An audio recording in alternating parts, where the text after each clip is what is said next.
Mga utod, aton nga leksyon sini nga aga, ang punto sini, before sila magkadto sa Kanaan, nag-agi sila sa natawag Red Sea.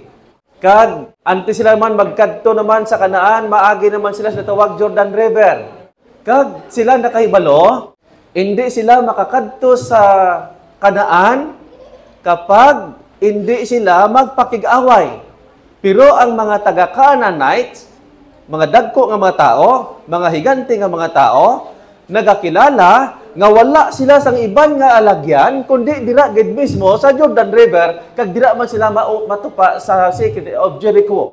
Kag ginakilala sang mga kaaway, ang mga taga-Israel, hindi sila makaikyas, kundi sila tanan mapukan. Okay? Sa punto sa aton nga leksyon, amo ining natabo. Si Joshua, nakabaton sang instruction halin gid kay Jesus Christ, dito sa bukid sang Jericho.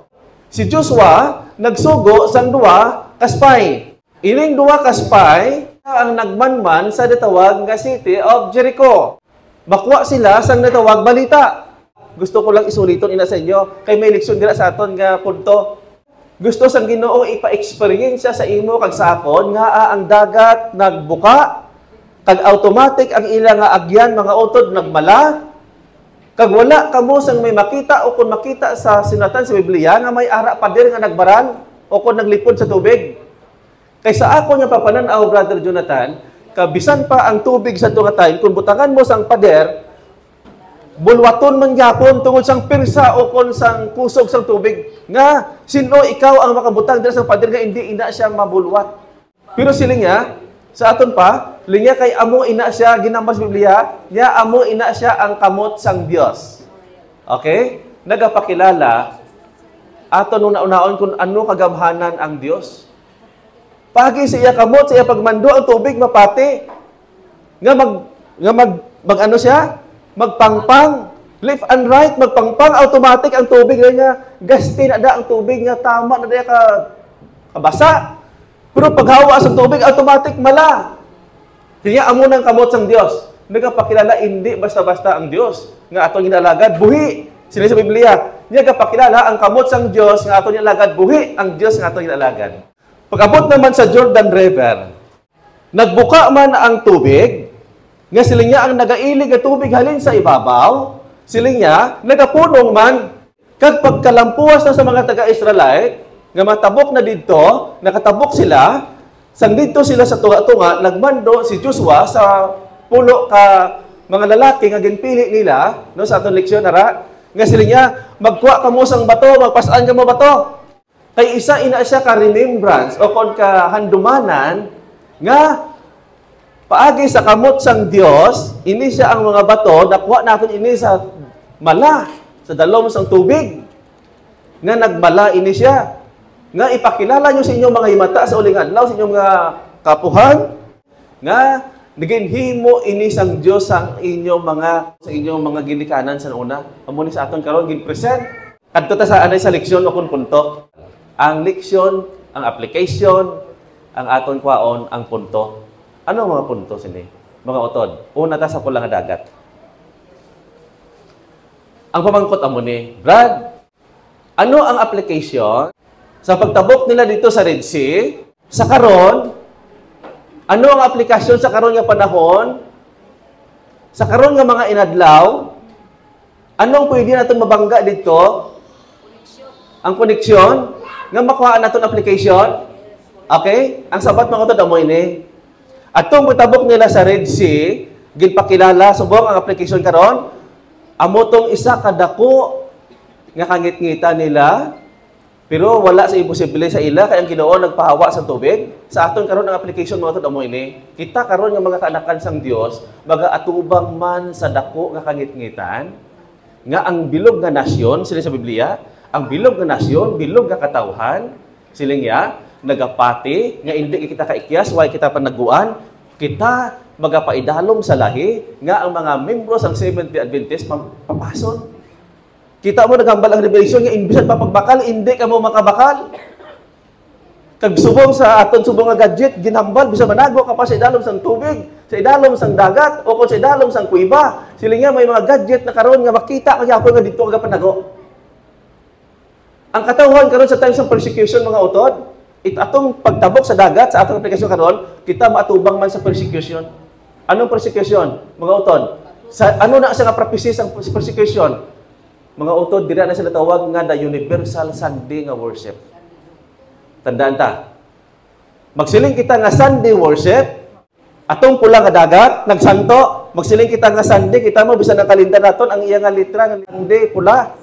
Ante sila magaling sa may Egypt na palitan sa dugo ang mga pirtahan pula. Di ba? Nag-agi sila sa Red Sea. Anong aplikasyon kanang mga utod nga ang dagat na pula bisan pa karon ang buot silingon ang katawhan. Kung basahon tang Revelation chapter 17 verse 15, naghambal nga ang mga tubig kaangay sang natawag ang aplikasyon sila ang tubig dira sa Revelation nasyon o kon katawhan. Kang ina sila nga nagapungko sa ibabaw nga posisyon, nagakilala nga hindi kita makaikyas. Wala kita sang pasigadtuan, wala kita panaguan. Okay? Pero ang taga-Israelite, aring aplikasyon, pero ang taga-Israelite, nakaagi. Buot silingon, kung sa time man sang Sunday nga worship, Sandilo worship, Sandilo nga kasuguan, mga utod, duwa ka klase ang Sunday, National Sandilo, kag Universal Sandilo, ang pinakasakit nga kangitngitan nga kita mag-atubang sa kangitngitan ang universal. Okay? Pero bago i-implementar ang universal, siling sang last day event, ibubo niya ang the final lateral. Among ina nga kita makaagi sa Red Sea. Kita, mga utod, protektahan sa Ginoo nga hindi ka na mapatay. Makatindog ka. Hindi ka na mga utod gutomon. Okay? Karon, mas siling naman kita, Brad. Ano naman ang aplikasyon sa ginatawag nga pagtabok sa Jordan River? Sa diin naman sa nga prophecy masanto sa uling adlaw kay natapos na siya ang natawag nga Sunday worship. So karon diin na siya naton i-implement ano siyang aplikasyon, diin ta na masanto sa uling adlaw sa prophecy. Mga utod amo na kinahanglan nga kita karon tanan-tanan magbasa kita sa spirit of prophecy. Ang Jordan River mga utod, ang pamangkot, Brad, ano na siya nga application karon nga isanto ta sa prophecy sa karon nga panahon sa aton gid karon. Kay mga utod kung studihan tang spirit of prophecy, may aplikasyon ni. Okay? Sa diin na sa masanto, kay natapos naman to ang the final lateral, nakatabok ka naman dito sa Red Sea. Nagapahayag sa ulihi nga mga adlaw, nga sa aton gid kanang panahon, nagatudlo, nga sila niya, mag-aatubang kita sa tawag sina nga Jacob's trouble. Ang pamangkot ko sa inyo, amo ini. Ano na siyang Jacob's trouble? Nakabalo ikaw, pag ako, sugiran ko kamo, ang siling gina sa last day event ka Jacob's trouble, siling niya, nag-withdraw na ang angel, kay tapos na ang loud cry. After sa loud cry, mag-Jacob's trouble. Nga Jacob's trouble, ma-start ang pagbobo sa 7 last plague.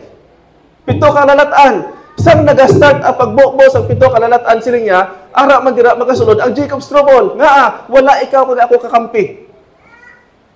Buot silingon, nagakilala na ang mga hiniran, nga wala na kita sang agyan, only lang ang Jordan River, nga makakadto ka sa Kanaan, nga siling sa last event, ang Kanaan, amo siya ang langit. Sa ato nga application karon, mga utod ila ginakilala nga wala di ka muya, hindi ka mo kaikyas. Pero matwist ang hangin, ang kalibutan, ang mga gobyerno, nga kita ilaging kilalagin baba na ang order. Nabasa ko sa last event, ginsyo kay diligan, nagbaba ni sila sa order, nakita ni Ellen White, nga ang Supreme Court, nagbaba sa order nga ang tanan, nga membro wala nang pidalam sa Sunday worship, pang pangatyon, pamason. Pero nanimbungan sila kay hindi naman tanan mapatay, kaya nabatot ng dapay na laterin. Kaya gusto ni Satanas nga hindi kita makakadto sa langit. Sa times ng Israel, gusto nila hindi ka kwadto dito sa may dutang saan. Saan kinabubo ang 7 last plague. Maka-experience kita sila sa ang tama kapait. Nga kangit-ngitan. Ang motong tawag na Jacob's trouble.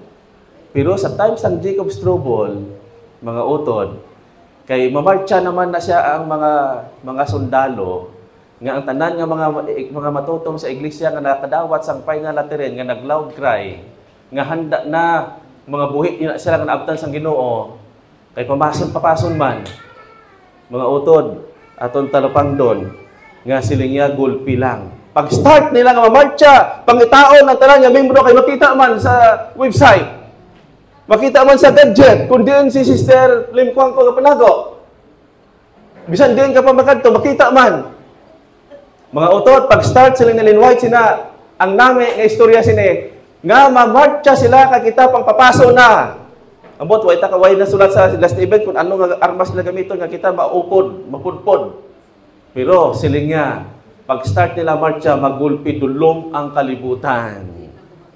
Pagkadulom, basahon ta ang Desire of Ages, Desire of Ages, nga libro ni Ellen White. Pagdulom siling niya, mag-provide ang langit sang tama ka itom-itom nga panganod nga daw nagalukot, kag nag-itom-itom din ang kalibutan, kag siling niya ang tanan nga balaan nga dito nagapanago sa mga kabukiran. Nagatindog sang tadlong kag ang mga sundalo man nagapahimuyong.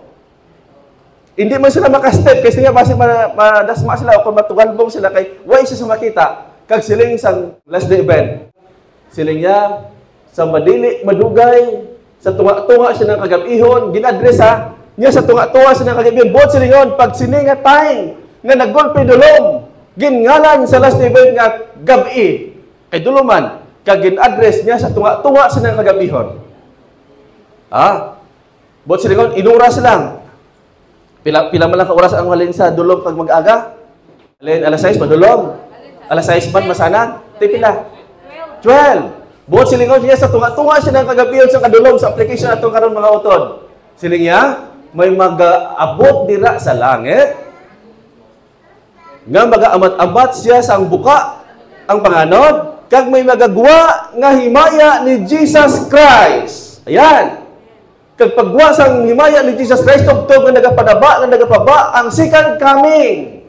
Buot silingon dito sa Jordan River, mga utod, ang ginaistoryahan Jacob Stronghold, pero masikad coming. Ang tanan nga mga general, mag-stop sila sa ilang nga mga paghinugyaw nga papason kita, hindi ni sila makamove o kung makagiyo, kay nakita nilang langit, nga ang langit na ang nagkaman. Mga utod, ini nga pagtuon sa ato lang ini doctrine. Sa Adventist lang ini. Wala iba nga rin yun nagatuon sini, kay wala sila last day event. Wala man sila Ellen White. Why sila mga utod? Karon, sila niya, atong mga nadayaan ni Satanas, nga tanik sila mang papa sa aton, sila nagatudlo, sila papason kita, sila niya, madeklarar, nga sila niya, mali ang aton ginhimo, atong aton handom mga pamatsyon, ara ina may nabang. Amo na second coming. Sa malipot nga istorya, mga utod, second coming na, dalon ni Jesus Christ ang tanan nga mga matutong, mabakasyon isa ka libo katuig, di ba? Sila isang great controversy. After 1,000 years, bigay sa langit, nga nakabakasyon na ikaw kag ako sa langit. Mababa naman kay banhaw naman ang mga patay. Pagkabanhaw kay sa mga patay, sila isang great controversy. Si Satanas, dayon maluhod sa Dios kag magkumpisar, kag nagtindog, kag nag-announce sa bugos gid nga katawhan nga ginbanhaw ni Jesus Christ. Ano yung gin-announce? Sila niya, amo ni mga utod. Nabasa ko gini at tagambal ni Ellen White. Linya gusto ko lang may pamalo sa inyo. Kamo nga mga tanan nga katawhan nga wayda sa sulod sa New Jerusalem. Sila niya, abi niyo kung anong kabangdanan nga wala kamo dira sa sulod sina. Sila niya tungod sa akon. Nadayaan ko kamo. Buot silingon mga utod. Sang nakita ni Satanas nga wala nang bugay, hukma na sila tanan, kay sunugon sa inferno, dira si Satanas, sila ni Ellen White mapakilala nga siya ang kabangdanan nga ang mga tao nagsutil o kon wala nagsunod sa kamatuoran. Panyo? Buot silingon, ang application karon, ang leksyon karon, subo nga panahon nga ara pang bugay, hindi gid si Satanas magpakita nga mag-announce nga ang tutuod nga reliyon Adventist. Hindi mo siya mag-announce nga ang tutuod nga patanay nga paghingabot, tanay nga kasakit ang author siya. Why? Kundi ginadayaan niya kita sang pino nga malinlang kita. Okay? At least, amo itong nag-gather natin sa Jordan River. Nga mo ng aplikasyon sa uling adlaw. Amo man sa mga utod ang the Red Sea. Nga mo itong pagtabok natin dito sila ni Moses. Nga sa time ina sakit dito sa Dilo. At least may anak kita preparasyon. Mga utod ang ako masiling. Last na lang ini amo ni. Sugod subong. Ayaw mo maghadlo kung sila nga magsandilo, magguba ang kalibutan, maglinog, magkasunog ng city, ayaw. Hindi ka na maghadlokan, kaya natagna na sa mga utod. Ang hadlokan mo lang ya mo ini. Kung nakilala mo subong, nga nakilalaan mo nga wala pa di bunga, kulang imo relasyon sa Ginoo, pasalamat ka nga nahadlo ka subong. Kaya may time pa nga i-develop mo na ina. Okay? Pero kung basi-masiling ka nga ma-develop ka pala karon kung magtakop ng kaluwasan, kay una manukban ang iglesia, mga utod wala na time. Subong ya nga panahon, ang time nga i-develop mo ang imo relasyon number 1 sa kay Ginoong Hesus. I-develop mo imo relasyon sa balaan nga espiritu. I-develop mo imo kaugalingon sa imo panimalay, nga makita sa imo ang kapawa. No? Hindi pagpilita. No, diretsong istorya. Hindi pagpilita, imo bata, imo asawa, imo bana. Nga akigan mo, kag dalaon sa simbahan. Ano, sa padunan ni, gusto ko maluwas ka, lakat sa simbahan. Isa ang akigan mo na. Ako mga utod, bisan ako sa mga bata ko, ato tulog. Oh. Nga wala ko batasan, mga minute magkanto, akong pamilya sa simbahan. Kaya ginabantayan ikaw kag ako ni Satanas. Kag kadlawan, kag hambalon nga ahay. Kaluoy. Wala ka intindi sang ginpairal sang God the Father bago itagahon ang tao, bago tugahon ang kalibutan. Nga ginpairal sang Diyos mismo ang freedom of choice. Kag ang freedom of choice ginakaptan ina ni Satan. Nga ginabantayan niya nga sila niya abi mo tutom-tutom ka na pero nalapas mong freedom of choice sila niya hindi ka gyapon pasok. Gusto ni Satanas, nga sige, pagpakatutom ka, himuang ina para sa kayo sa Ginoo, pasaan na bata mo, dala sa simbahan. Pero wala mo na kilalan, base ingin mo kaugalingon delikado pa. Pero ang totoo mga utod, amo ini.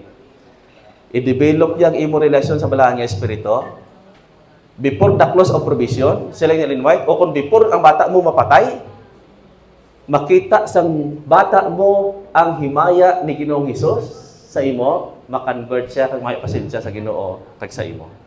Ang bata mo makaangkon sang kaluwasan. Pero kung hala mo, pilit kagin pasaan diri, pagpungko diri mga utod, masiling si Satanas, din diri ang freedom. Nagkapungko si mo na, pero nakita mo iya balatsagon, wala sa imo. Kay nahadlok na sa iloy. Kanya, nagapakilala mga utod, studihan nyo ang natawag pino nga karakter ni Satanas. Nga kung magdaya si Satan, bisan ikaw wala mo na ibalaan. Pero para makompleto mo, kung makilalaan mo nga si Satanas, pinupino magdaya, studihan mo ang freedom of choice. Okay, wala na tayo mga utod.